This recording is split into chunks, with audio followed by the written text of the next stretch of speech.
My maiden appearance on this matter, I sincerely hope I did not drive my learned friend and his team away. But, Honorable Speaker, Kenya is indeed a mature democracy. We are so mature that, Mr. Speaker, we gave ourselves the most modern constitution in recent history 14 years ago. We are so mature that 7 years ago, we had the nullification of the only presidential election. Honorable Senators. Senator Fernandi, take your seat. Senator Kipsang, may the Council for the National Assembly be heard in silence. Thank you, Mr. Speaker. 7 years ago, we had the nullification of the only presidential election known to history. And today, Mr. Speaker, we are conducting impeachment proceedings unknown to this continent outside of the removal proceedings in a parliamentary system in South Africa. Mr. Speaker, I want to thank you and the Senate for demonstrating the maturity of a democracy. So much so that even when the Deputy President is unable to appear without anything on record, this Honorable Senate has accorded the Deputy Speaker the opportunity, the Deputy President, the opportunity for his counsel to be present, and they have voluntarily exited. The right to appear in person or by counsel is a right under Article 145. But like every other right, you can choose to exercise it or not to exercise it. The idea and the fact of these impeachment proceedings being open as they are and being so democratic, even to vote on the procedural motion, shows how mature our country has become. Mr. Speaker, before the 2010 Constitution, we would not have been here for this process for 2 days. We would not have been taking this process in the National Assembly. The President would sack the Vice President at whims, including for not liking the color of his shoes. The fact that we are here in a situation where to impeach a Deputy President, we have to go through these processes, Mr. Speaker, it shows our maturity. But let it not be mistaken, Mr. Speaker, as some people have, that the process of impeachment is a criminal trial. When you hear people ask the mover of the motion, do you have any proof? Can you demonstrate? It means they are confusing this process with a criminal process. It is not a criminal process. Mr. Speaker, what we have in impeachment is a halfway house between the whim before 2010 and the beyond reasonable doubt proof in a criminal trial. In the words of Article 50, all you have to show is reason to believe. Reason to believe. What the lawyers would call just a prima facie case. You do not have to demonstrate beyond reasonable doubt. So all the questions that I had my learned friends putting to the mover to prove, to demonstrate, they look good to the public gallery, but they add no value to the test for impeachment. Mr. Speaker, impeachment is like a vote of confidence or a vote of no confidence. Just the same way when you vote the president and the deputy, no one asks you to justify why, because you exercise your discretion. When you lose that confidence, no one should ask you to demonstrate why. That is why it's a political process. Otherwise, it could have been a judicial process or a religious process. Mr. Speaker, it is important to make two distinctions. First, that in this process, you do not have to prove anything beyond reasonable doubt. That's number one. The beyond reasonable doubt can come later when the other processes come in, like the investigative agencies. Number two, Mr. Speaker, in courts, our courts use an adversarial system where you bring all the documents and you are restricted to what you have brought. The process in this house is inquisitorial under Article 145 all the way to 149. And therefore, it allows this house to go beyond what the mover has brought or beyond what the other witnesses have brought. And this house has exercised that jurisdiction quite maturely. Mr. Speaker, I want to suggest that the idea of impeachment is one which is legal in process only, legal in process, but political in content and merit. As long as all the legal processes for fair hearing are observed, it is not open to anyone to question the merit in terms of the decision of the National Assembly or this Senate. because the safeguard is in the numbers. That is why before you move it in the National Assembly, you need 117 members. For it to pass, you need at least 2/3. Even in this House, you need 2/3. That is the safeguard. The safeguard is not in the legal technicalities. Mr. Speaker, for that reason, while it looks juicy and it looks very good to the gallery to have that intense cross-examination such as we saw of the mover of the motion, Mr. Speaker, it is irrelevant. It is highly irrelevant, and to the untrained eye, they might think you are achieving much, but you are not achieving much. It must be remembered that the impeachment here is of the deputy president, not the mover of the motion. So however much you discredit the mover of the motion, you do your client no justice when you do not address the substance of what is moved. Mr. Speaker, allow me to refocus on Article 150. Article 150 makes a very important distinction. And I heard the lawyers of the deputy president saying that, there's precedent. There is no precedent in our court in terms of impeachment. There is precedent in terms of removal from office of governors under Article 181. The word used is removal. The word impeachment does not appear in Article 181. But when you come to Article 150, two words are used. You can remove the deputy president first, Mr. Speaker, under 151A, under 151 is removal. To that extent, the question of removal in 151, you can use the same standards in Article 181. But B, it says, or on impeachment. There is no other provision for impeachment, and we have not undertaken impeachment in this country. For that reason, Mr. Speaker, while the wording might look similar, the principles are different. Because for removal, for example, under 151, it's a strict legal process. You have to show and demonstrate that the deputy president, has physical or mental incapacity.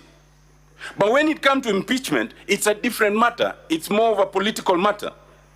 Mr. Speaker, impeachment is a demonstration of impropriety, of unfitness for office, of it taking political responsibility.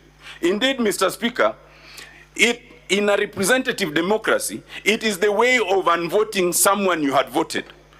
Otherwise, you would be having a fresh election to decide, should we now remove this person from office? It is too expensive. The fact, Mr. Speaker, that you have 82% in the National Assembly voting for impeachment, and 2/3 if it succeeds in this House, you translate it to the millions that it represents. In the National Assembly, 82% translate to about 42 million out of the 50 million Kenyans. That is a significant number. Mr. Speaker, if this House is equally to vote, you translate it to the equivalent number of people it's representing. It is not a heavy matter. If it was any less, it would have been a decision for a single judge. Mr. Speaker, allow me to address two things, then I sit, in terms of substance. One, you have 11 charges. 4 of those charges oscillate around one issue, and that is the utterances by the deputy president. And the charge is he made insightful and discriminatory utterances to the effect that only those who voted for the Kenya Kwanza are entitled to resources and positions in government in Kenya. That is the summary of that charge. That charge is contained in ground 1, ground 5, ground 6, and ground 10. I want to submit, Mr. Speaker, that if you find even only that one charge to have been satisfied, then I want to implore the senators to vote yes for all those 4 grounds together. Has it been satisfied? Mr. Speaker, those utterances are admitted by the deputy president in the documents before you. The meanings of those words in their variety is known to you and is known to Kenyans. The danger in words is something we know in this country way back in 2007. In our neighboring country, Rwanda, we know what words did. I heard the lawyers of the deputy president suggest that he did not take any action. Under the law, under Article 10, under Article 27, you do not have to take any action. Utterances are enough. because utterances can do the very damage that the Constitution intends not to be done. Mr. Speaker, what is his response to that charge? There are two.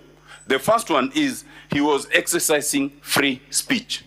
Mr. Speaker, that is the easiest to dismiss. I invite the senators to look at Article 33, 2D, Roman 2.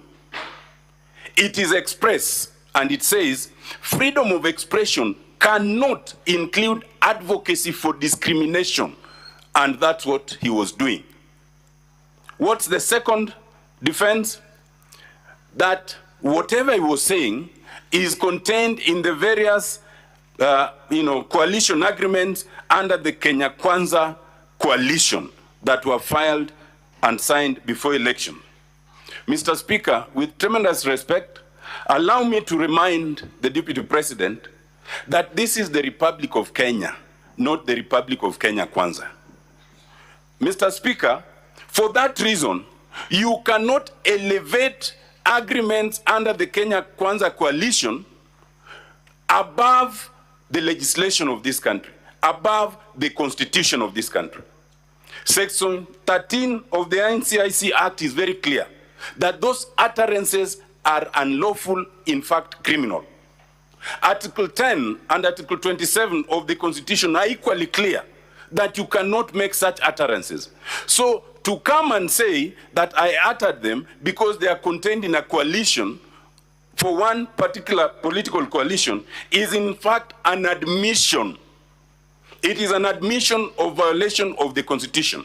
And Mr. Speaker, if members wanted one clear admission of guilt, it is this one.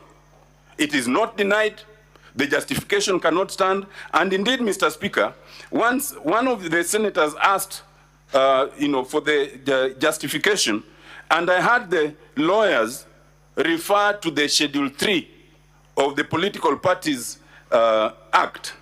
Mr. Speaker, I invite the senators to look at Schedule 3, Clause 3E. It is very specific. It talks of sharing positions in the coalition structure, not sharing positions in government.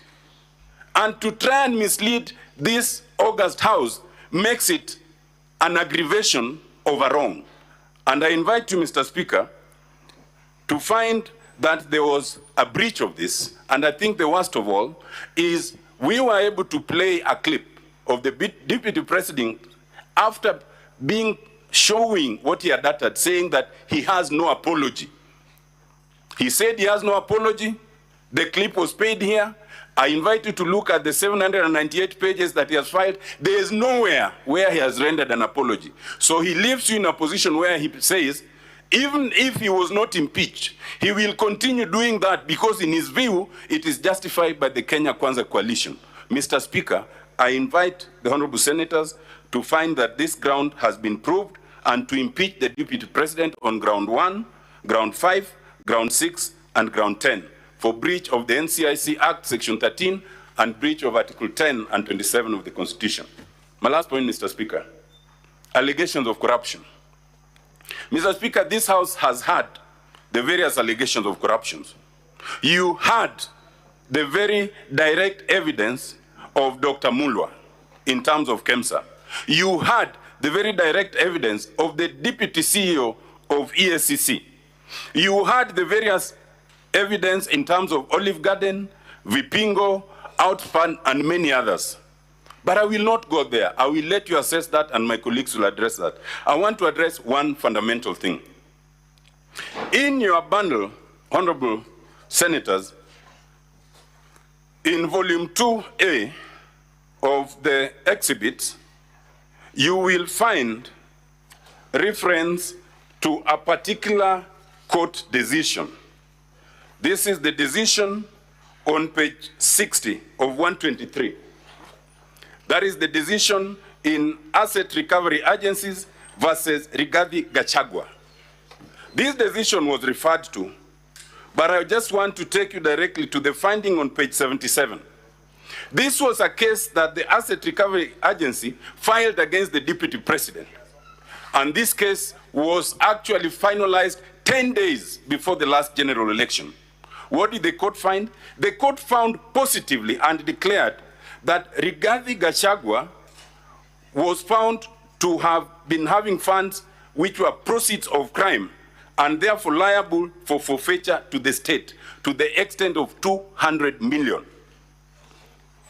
Mr. Speaker, it is important to note that in the 798 pages of the document filed by the Deputy President, there is not a single document that shows that this judgment has been set aside, has been compromised, or revoked. In an inquisitorial system, you do not need to restrict yourself. Where there's a judgment produced that shows that you have been found guilty of having proceeds of crime, the expectation would be that you produce a document negating it. The fact that no document has been produced, I invite you to invoke an adverse inference that either there is no such document, or if there is, it does not deal with that finding. Mr. Speaker, I want to submit that there's good reason why that document was not produced. Why would you produce all the agreements of Kenya Kwanza and produce all sorts of other things except one page of a document that is the most important document? As it is, you do not have any document that shows that this finding was negated. Mr. Speaker, I want to suggest that had it been produced, we would then have demonstrated that that document is unlawful. Because in law, and I submit respectfully, once you have been found guilty of what amounts to a criminal offense, you cannot then subsequently compromise it, because this is not a civil claim. A crime is a crime against the state. It is not personal to the Asset Recovery Agency. And therefore, those findings can only be set aside by positive findings of a superior court, and there's none. So the record shows that Rigathi Gachagua was convicted of corruption. And what that means, Mr. Speaker, that not only was he convicted, but even to come here and allege that he was convicted and thereafter, they entered some sort of negotiation, is in itself evidence of abuse of power. Because he was convicted 10 days before election, shortly thereafter, it is alleged they compromised it in what would be an illegality. Mr. Speaker, on that account, ground 7 of the charge must succeed. Respectfully, Mr. Speaker, honorable senators, I plead with you to find the Deputy President guilty of the grounds as charged. Thank you very much. Allow me now to introduce the Honorable George Murugara to take over.